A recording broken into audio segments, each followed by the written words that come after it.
And yet, I heard recently that you said if your kids or a kid wanted to get into the business, what would your reaction be? Because I know what mine is. Yeah, I feel like they should wait until they're grown-ups. It's a name that's practically royalty in Hollywood. We know her as a champion of feminism, an advocate for social causes, and a voice for progressive ideals, but now she's facing backlash like never before. It seems Natalie Portman's own woke words are coming back to haunt her. If you've kept an eye on Natalie Portman over the years, you'll know she's not afraid to speak her mind, and for a while that outspokenness earned her applause, but it also came with a lot of expectations, ones she hasn't exactly lived up to. Let's rewind to the 2018 Golden Globes, the height of the Me Too movement, when Portman took the stage to announce the nominees for Best Director. Present the award for Best Director.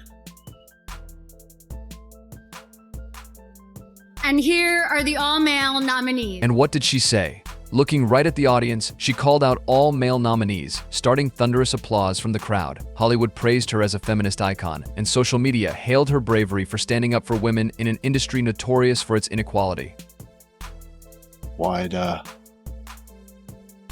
Here's where things get interesting. Since that big moment on stage, Natalie has starred in 8 movies. And guess how many of those were directed by women? 0, not a single one.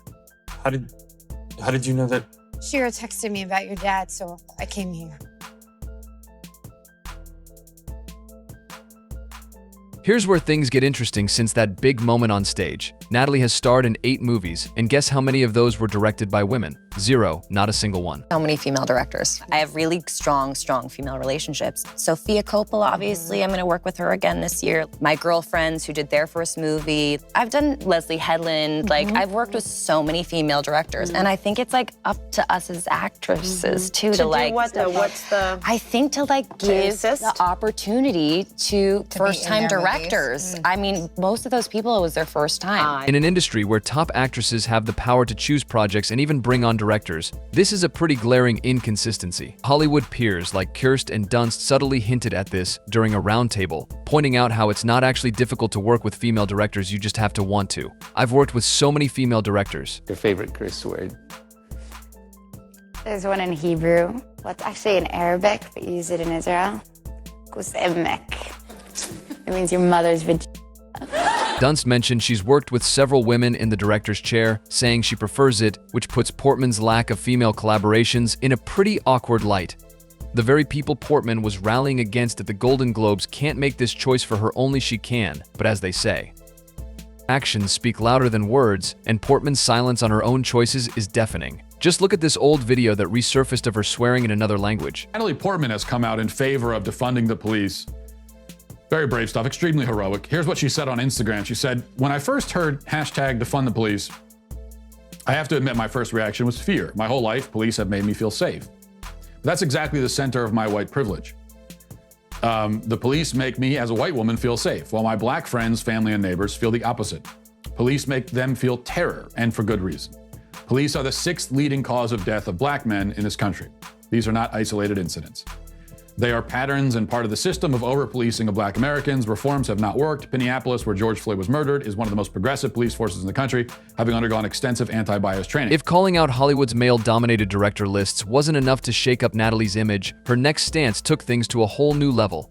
It's no secret that Portman has been vocal in supporting the defund the police movement, tying her stance to her own white privilege. Obi-Wan as well. So if I got to work with her, I would do anything with her. Okay, it's out there. So Natalie, you're known as a woman who supports other women. Thank you. Bravo. And you co-founded Angel City Football Club, which is a soccer team? Yes. Actually, what do they call it? Football, whatever. She even endorsed police abolition, implying that society might function better without law enforcement as we know it. But in 2022, while filming her Apple TV show Lady in the Lake in Baltimore, her crew was met with a harsh reality. In a city struggling with a crime wave, the production team found themselves the target of local criminals, reportedly confronted by armed individuals.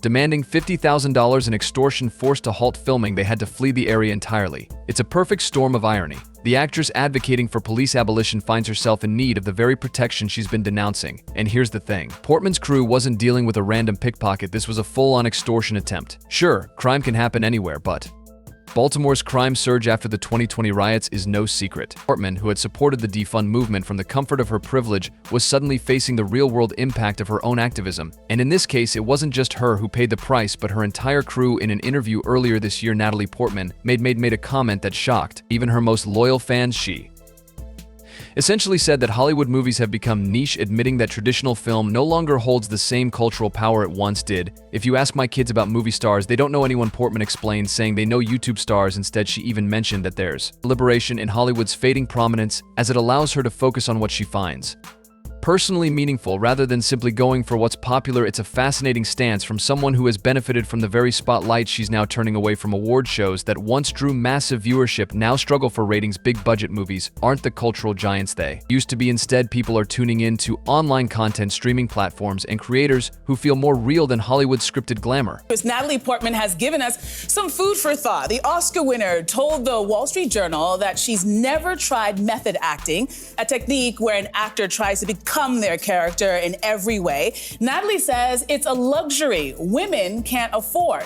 If she made her children or partner call her Jackie Kennedy, for instance, no one would understand. Natalie's acknowledgement of this reality almost sounds like acceptance of Hollywood's shrinking influence, yet it's clear not everyone in Tinseltown is as at peace with this as she is. But we're not done yet, because if you think Hollywood's decline is just about viewership, there is more depth. Portman's statements than meet the eye. Hollywood has branded itself as the heart of progressive ideals, promoting gender equality and women's empowerment at every turn, but when Natalie Portman talks about supporting female voices, her record doesn't quite match up. And it's not just about her work, it's also about her comments on method acting, a practice she recently criticized. Portman stated that method acting is a luxury that women can't afford, implying that women's roles are mothers.